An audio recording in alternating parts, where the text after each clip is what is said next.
We'll take a look at this right now. Some heavy rain pushing through the metro area as we expect that storm threat to continue through early Saturday.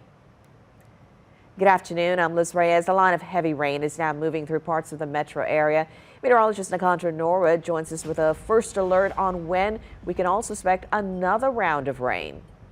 You know, we've been working on these several bouts of storms, and we can expect that threat to continue right through Saturday, which is why we continue giving that first alert as we'll have several lines of heavy storms moving through. Today, it's been more of a brief downpour with gusty winds and a lot of lightning attached. But again, that flood threat sticks around right into Friday and Saturday morning in some locations. Here's what it looks like right now from our tower cam.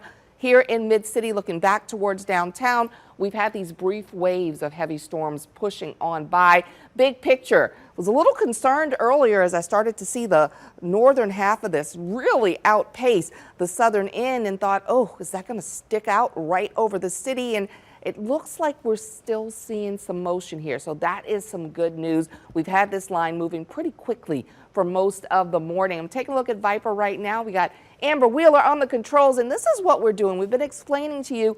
You may think, oh, well, it doesn't look like there's a whole lot of rain out here because we've been looking at different radars from our typical Slidell site. Now, the site that we're working with over at MSY that's coming out right around the Norco area, it doesn't pick up as wide a span here, so as we're working on that radar move from Slidell to Hammond. But what we are seeing is we do have that line of storms that's pushed across the city. Looking at rainfall totals, we've managed to see about an inch or so in some parts of the city. But again, the heaviest parts of that are moving on.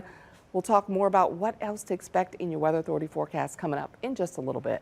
Okay, thanks a lot there, Nicandra. We'll see you in a few minutes. So heads up, if you live in the city of New Orleans, the neutral ground parking is now allowed in the city. That's through tonight and 6. This is especially through for those low-lying neighborhoods. NOLA ready, reminding drivers do not block intersections, streetcar routes, sidewalks, or any bike paths.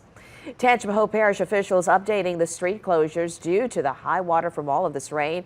Officials telling us the roads are draining and they have some that have reopened, but they remind you to not drive through the floodwaters or to go around barricades in the event that a roadway has been posted for flooding. Just heed that warning and do not go through that area. You can find a list of impacted roads. It's in our news app, or also find it online at fox8live.com. And Tangipahoa Parish wants residents to be safe, to protect their property as well while the rain is in our area. So the parish is giving out sandbags to residents and businesses. They'll be available today. It's at the Public Works building on West Pleasant Ridge Road in Hammond in a meet at the Florida Parishes Arena. In St. John the Baptist Parish, officials have opened a location for sandbags. You can go to 425 Captain G. Bourgeois Street, located in La Place. It is a self-serve location.